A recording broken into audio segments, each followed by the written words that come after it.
And that's when he jumped in my face. He said, "You know nothing about riding a motorcycle."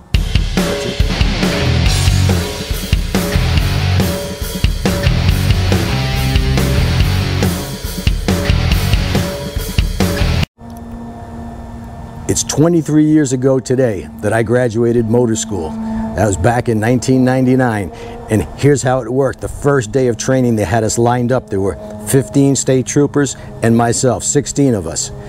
And I was the only deputy in the class. And the instructor said, "Anybody here know how to ride a motorcycle?" He said it really nice like that. And I knew I talked to a few of the guys. Some of them had never been on a bike in their lives, but I've been riding on and off for 20 years.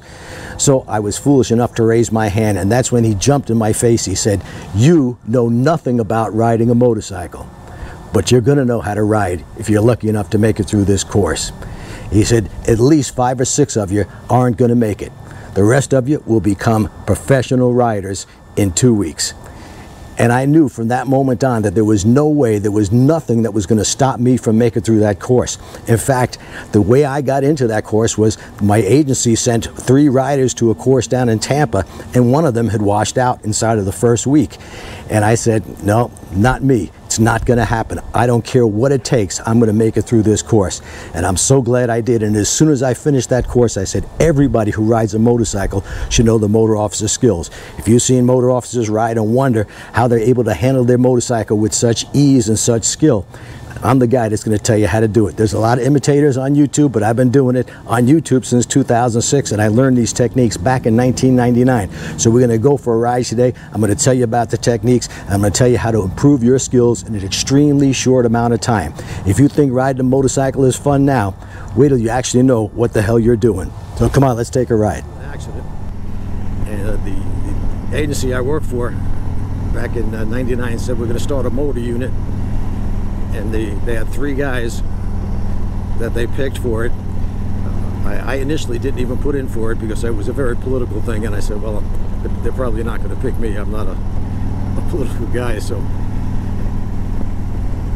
as luck would have it, one of the guys washed out in the first week.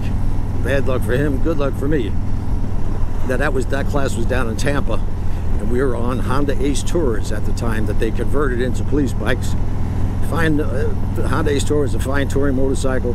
It just wasn't ready for police work. They had to put the lights and the sirens and all the switches, and nothing was within thumb's reach. It wasn't the best. Plus, that bike had a 66-inch wheelbase and a 32-degree rake versus the Harley's 64-inch wheelbase and 26-degree rake, and the course was designed around Harley Davidsons, not Hondas. Now in Tampa, when the guys went through, they made the course I think it was, instead of 18-foot exercises, they gave them 19 or 20 feet. But I couldn't get into that course because it was already a week into it. So they sent me up to Tallahassee, Florida to take the highway patrol course. And I was the only deputy in the class. It was 16 guys. And that's when I got the rude awakening. Those guys, troopers, do a lot of stuff that deputies don't, like standing at attention and that kind of thing. And there's not a lot of yelling and screaming in the sheriff's office, but the troopers, they get yelled and screamed at a lot. And that's when that scenario happened where they had us standing at attention, lined up, and the guy who's the head instructor was a former drill instructor, a Marine. And that's pretty much the way he ran the class. Good guy and very knowledgeable, excellent rider, and excellent teacher as well. But like I said, he asked anybody here who know how to ride a motorcycle. And like a jerk, I raised my hand. And of course, you know, he screamed in my face, "You know nothing," and he was right. I actually knew nothing about riding a motorcycle. And through the years, I found out that anybody, the average rider who hasn't had any kind of training, really doesn't know anything about riding a motorcycle, at least riding it well. When I say riding, anybody can get on a motorcycle. Your first day ever on a motorcycle, as long as you can get the bike to start off without stalling, you could do what I'm doing right now. I'm cruising down a road. I can go around the bend nice and easy. I could come to a nice easy stop at a stop sign or a light. No problem, but that takes no skill at all.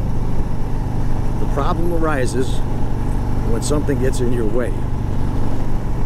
Or if you're on a winding mountain road. Now here in Florida, people make fun of this. We don't have very many winding roads. But if you live any place else where there's some bends and turns, and of course here in Florida, the most common motorcycle crash, despite the fact that we don't have any turns, or not very many of them, the most common crash is failure to negotiate a curve, or the rider gets into a turn and rides right off the curve. So why does that happen? Generally it happens a couple of reasons, but the main reason is riders don't know the most important of the three techniques, the motor officer techniques, the proper use of your head and eyes. That is what we learned in motor school, and that's why we learned it at low speeds initially. Because you're going to make mistakes, and it's much better if you're going to make a mistake at 10 or 12 miles an hour going around some rubber cones than it is at 50 or 60 coming around a curve. And of course the other two techniques, the proper use of the friction zone, that's the area of clutch travel between completely open when you release it and completely closed at low speeds. In order to control your motorcycle, you must stay in that gray area. And you must give it a little throttle. So it's coordination between clutch and throttle. Rev should be somewhere around 1500, 1800 RPMs on most V-twin motorcycles. Maybe a little more on bikes like Gold Wings or BMWs with 6-cylinder or even 4-cylinder bikes.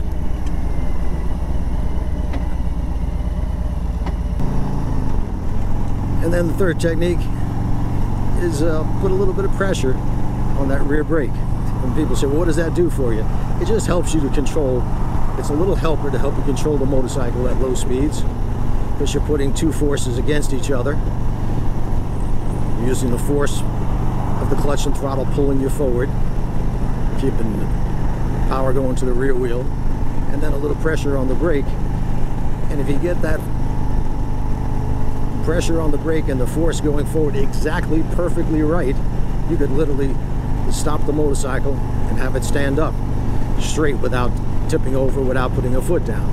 That's a rare occasion when a rider can actually do that for any length of time, though there are some riders who practice that quite a bit and can do it. But mainly the rear brake is, like I said, a little helper. It's 99% in the clutch and throttle. After you get familiar with using the friction zone, the clutch and throttle, you should eliminate when practicing using that rear brake at all. You don't want to make it a crutch. I see so many riders doing that. It's not a crutch, it's a little helper. So those are the three techniques. And then when I finished motor school, I mean, I said, this is a whole new world. Everybody who rides should learn the motor officer techniques. It is a lifesaver, and it makes riding so much more enjoyable, as I've said many times, when you actually know what the hell you're doing. And it makes it much safer because you can actually control your motorcycle. And I started, when I got out of motor school, I started teaching my friends, any one of them who wanted to learn, I would show them the techniques. And I remember one particular friend who, he had a big ego, and I remember I was talking to him about it, saying that you know, he didn't know I'd went through motor school, and I explained it to him. And I said, you know, I'd be happy to teach you. He said, I've been riding for 25 years. What are you gonna teach me about riding a motorcycle? So I said, well, let's get on the bikes and I'll show you something really simple, and we'll see. So I took him to a parking lot. It was just 2 blocks from where we were. I think we were at a Honda dealership talking about this. And we pulled into this church parking lot, and they had lined parking spaces. And here in America, almost every parking lot with lined spaces there. Each space is 9 feet wide, 2 spaces long is generally 36 feet.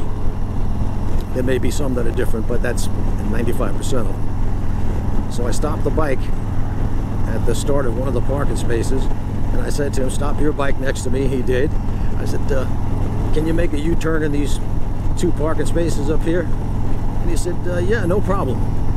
And then he looked and he goes, well, let's see. And he pulls up to the next set of parking spaces, and he starts looking down at the ground, and he is using the friction zone, but no rear brake. And he starts duck walking the bike, and it took him 3 parking spaces to duck walk it around. So I said, now watch this. And I pulled up and I whipped the U-turn in under 2 parking spaces. Now finally he was interested. I says, if you can't do this, you can't make a simple U-turn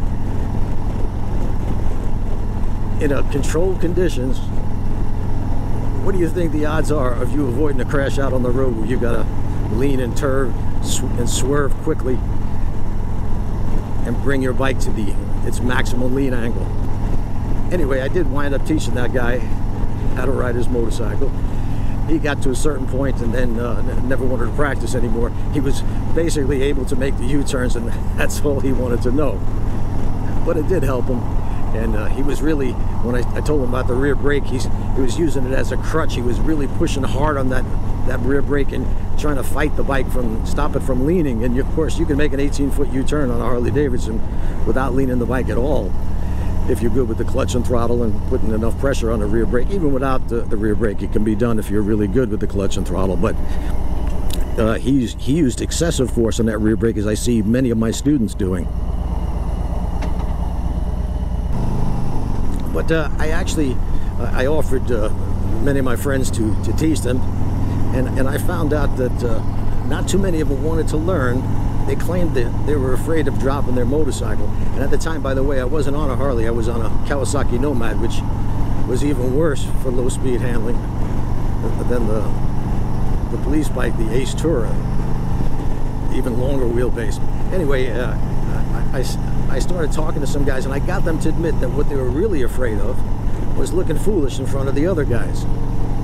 Not so much really dropping the motorcycle, because I explained to them, you know, if you've got crash bars front and rear, nothing's going to happen. Just get some scratches on the bottom of the crash guards. But that was really it. So I said what I needed to do was find a way to teach people to where they wouldn't be afraid of looking foolish.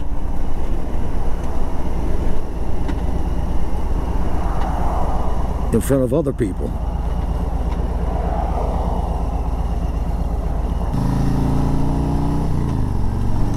And I figured the best way to do that was to make an instructional video showing step by step how to learn the techniques and what exercises to use and the proper order. I figured that way a person could watch the video, go out and practice on their own with nobody watching, and there would be no fear of looking foolish in front of anybody, because you're out there by yourself. And I came out with that first video, and it turned out to be the best idea I ever had. The video wasn't great in that we didn't have the best equipment. I didn't have sound equipment, so I had to strictly use the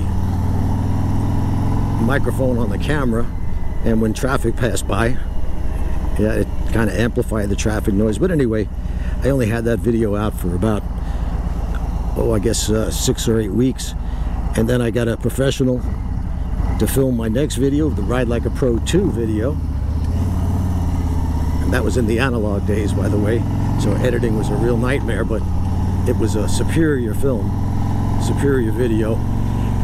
And as that video got very popular, I think the first or second day I put it on the internet, we sold like 80 copies in one day, so I knew I had something. And as the video became popular and people on the internet started spreading the word about it, I got people wanting to come to some type of class where they could learn these techniques.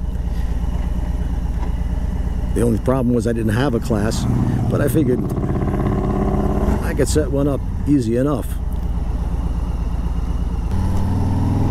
Now I knew that I couldn't use the actual motor officer course, and I didn't use that in the video either, because people are going to drop their bikes a lot when you're doing 18-foot turns. And through a little experimentation with some of my friends, I found out that 24 feet, set up the exercises at the U-turns and the intersection, etc. at 24 feet was still quite a challenge for most people. They were able to still learn the proper techniques, head and highest friction zone, low pressure on the rear brake.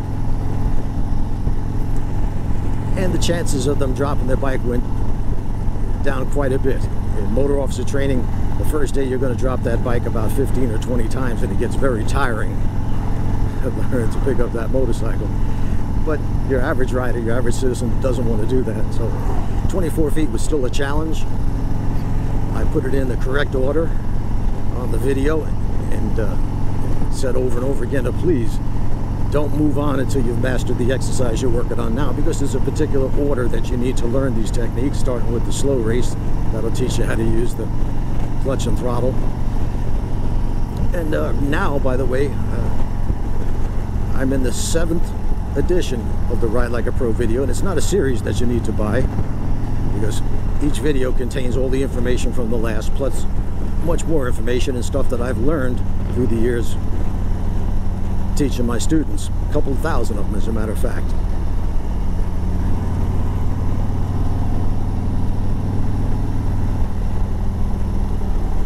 And in this latest version we have I think it's 3 women riders and 4 or 5 male riders, so that nobody could say, well, it takes size or strength. That has nothing to do with it. And we use several different motorcycles, so nobody could say my bike won't do that. Though I still get people asking that, and they ask especially about linked brakes. They say, well, how do you step on just the rear brake if you have a bike with linked brakes? Because if you step on the rear, it gives you a front brake also. Well, that's true, but it only gives you a tiny bit of front brake unless you're pushing way too hard on that rear brake. In fact, all the Harleys now have linked brakes. Goldwings have had them forever, but you're using very light pressure, and as I said, as you get better and better, you need no pressure, no rear brake at all. You should be able to do this all with just the clutch and throttle.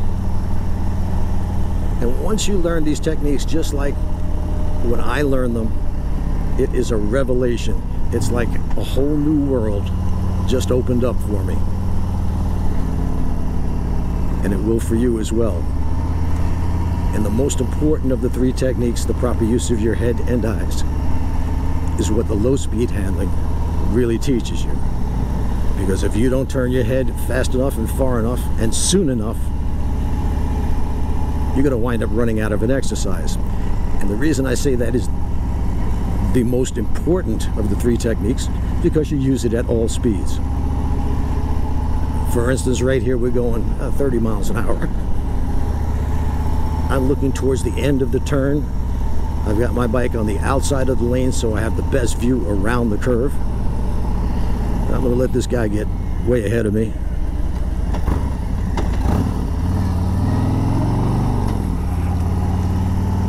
I'm going to roll on the throttle just a little bit.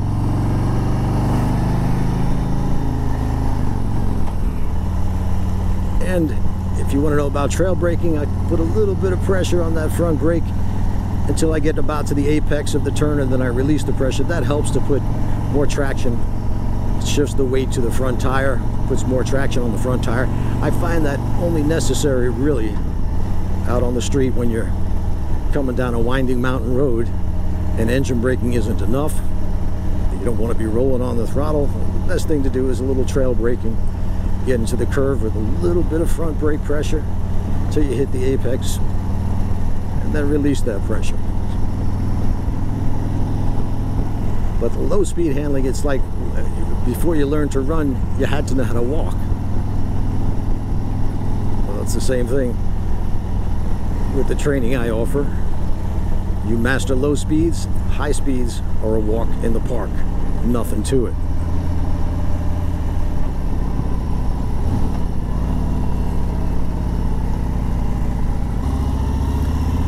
But at low speeds, you have to really know how to ride the motorcycle. You're going to be using all those 3 techniques anytime your bike drops below 20 miles an hour. And you should also know that most motorcycle crashes occur at or below 20 miles an hour. That's because if you're going 50 and a car pulls out in front of you, you hit the brakes, by the time you get anywhere near that vehicle, you're down to 20 miles per hour or less, and you need to turn your head and eyes and learn to lean and swerve that motorcycle. The time to do that is not when the car pulls out in front of you. It's under controlled conditions in a parking lot. It's just that simple. I've taken riders who, and you've seen a lot of my videos, my YouTube videos, where I've taken some riders who are just, I mean, they have a complete lack of skills. It looks like it's their first day ever on a motorcycle. And it is, in that, though they've been riding for years, they've just been cruising down the road. Now they have to lean, turn, and swerve quickly. There's no straight part to any exercise in my course. And I say that also on the video, the same thing, because I show you the exact course that you'd take if you came to me or any one of the 21 schools I have around the country. By the way, to find those schools, just go to ridelikeapro.com and look at training locations. That's for my locations around the country. If you want a class with me, it's Classes with Motorman. Very first page, you can click on that.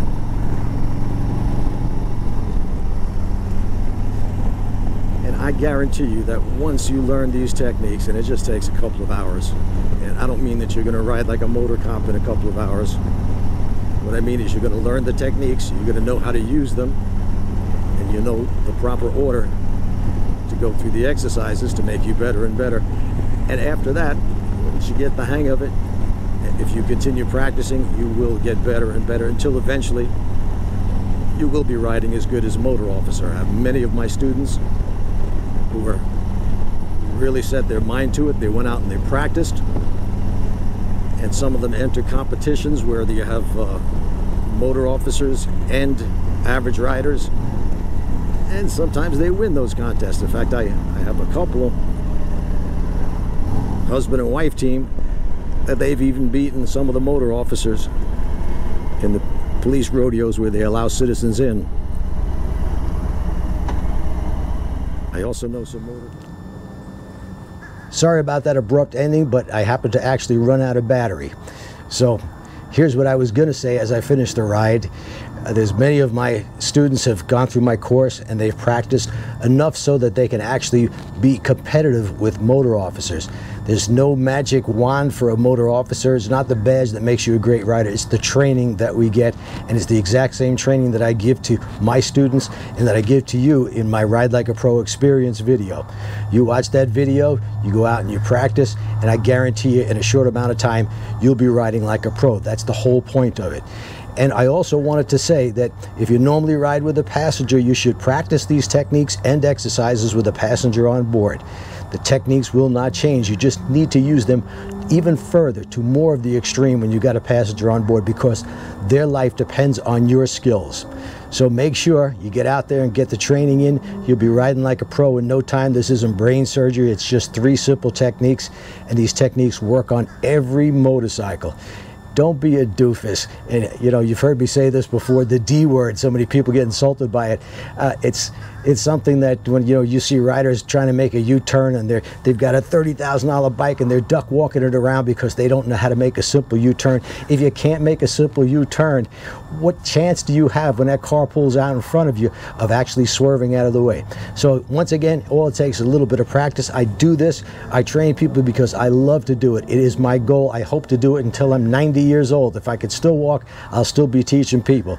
So please subscribe, give me a thumbs up, and sorry for that this video kind of went on a little bit long, but I think it's some good information and I hope you enjoyed it. Give me a thumbs up, subscribe, click the notification bell. Till next time. Are you familiar with that term, doofus? Yes. Yeah. I think it was some kind of wise guy who ordered that and it slipped by.